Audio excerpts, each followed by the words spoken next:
Querido amigo, você que está me acompanhando nesse momento pelo canal IBE Fortaleza, eu quero te desejar um ótimo dia, um dia para celebrar a dádiva de ter o reino de Deus na nossa vida, um dia também para celebrar o renovo da esperança, o renovo da alegria e as marcas de Cristo em nós na nossa caminhada. Eu desejo tudo isso e que a reflexão de hoje possa marcar ainda mais essas marcas de Cristo também em nós.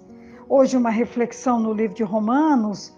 Esses últimos dias nós temos falado sobre o reino de Deus e essa citação de Paulo no capítulo 14, versículo 17 de Romanos, eu considero uma das melhores sobre o reino, quando ele vai falar que o reino de Deus não é comida, não é bebida, mas é justiça, paz e alegria no Espírito Santo. E aquele que assim serve a Cristo é agradável a Deus e aprovado pelos homens. A compreensão de Paulo a respeito da liberdade em Cristo, que é o que ele vai tratar em todo o capítulo 14, caracterizava-se por um profundo respeito pelos outros. Embora Paulo tenha identificado como fracos na fé aqueles que se sentiam presos a questões externas, como o que comer e beber, ele indicou que suas convicções não deveriam ser encaradas de modo leviano. Tais pessoas não deveriam ser ridicularizadas ou tratadas com desprezo, nem tampouco os cristãos mais fracos deveriam condenar os mais fortes.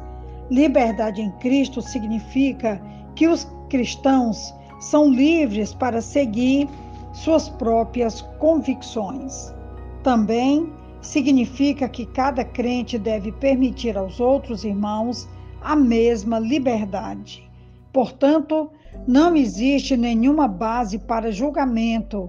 Apenas Cristo se qualifica como juiz. É o que vai dizer esse mesmo capítulo 14 de Romanos, do versículo 10 até o versículo 12, quando ele vai dizer assim: portanto, você, porque julga seu irmão, e porque despreza seu irmão, pois todos compareceremos diante do tribunal de Deus, porque está escrito: por mim mesmo jurei, diz o Senhor, diante de mim todo joelho se dobrará, toda língua confessará que sou Deus.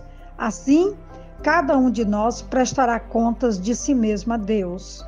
E o versículo 13, ele vai dizer: portanto, deixemos de julgar uns aos outros. Em vez disso, façamos o propósito de não colocar pedra de tropeço ou obstáculo no caminho do irmão.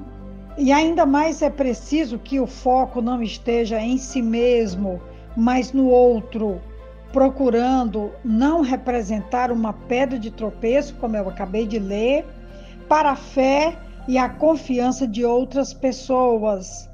Por tropeço ou escândalo, Paulo se refere aqui a qualquer atitude ou ação que leve outro cristão a pecar ou a se sentir confuso a respeito do caráter e dos propósitos de Deus, como eu li o versículo 13. O tipo de atitude que Paulo encoraja promove unidade e harmonia, seja na igreja, seja nas famílias, seja nos ambientes onde os servos e as servas de Deus frequentam, onde quer que estejamos, a unidade deve ser aquilo que nós buscamos e que nós trabalhamos para alcançar. A liberdade deve ser regulada pelo amor. No mais, Paulo considera a união como vital para a vida do povo de Deus. Do versículo 14 até o versículo 23, quando o capítulo 14 vai ser concluído, Paulo afirma que em Cristo as leis do Antigo Testamento não estão mais em vigor. Entretanto, um crente maduro não deve fazer nada que afete a fé ou a confiança de um mais fraco. No reino de Deus, o amor é mais importante que a liberdade. Os relacionamentos são mais importantes que a observação das leis. Um aspecto do reino de Deus é o reinado de Deus nos corações dos cristãos. O reino de Deus é a esfera onde a soberania do Senhor é reconhecida e sua vontade é suprema. O cristão deve viver de tal modo que promova a harmonia e edifique ou firme as outras pessoas. Paulo afirma que todo fracasso em viver pela fé é pecado, isto é, errar o alvo de Deus para a vida. E eu acho muito interessante porque no capítulo 15 desse livro, né, o capítulo 15 do livro de Romanos vai dizer: mas nós que somos fortes devemos suportar as fraquezas dos fracos e não agradar a nós mesmos.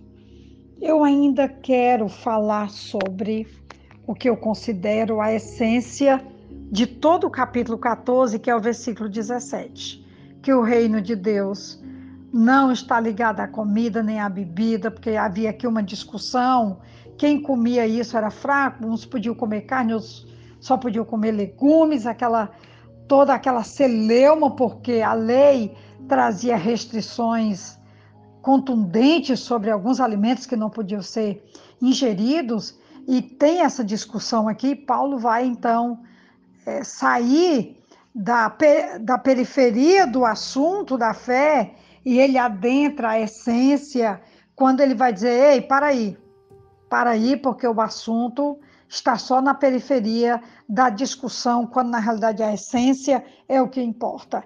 E a essência é o reino de Deus. E Paulo então define o reino de Deus de forma magistral. Ele vai dizer: o reino de Deus não é comida, não é bebida, nós diríamos aqui também, não é fraqueza nem é fortaleza, não é sobrenome de família, não tem a ver com a poupança financeira que você consegue ter ou que você nunca conseguiu ter, não tem nada a ver com isso.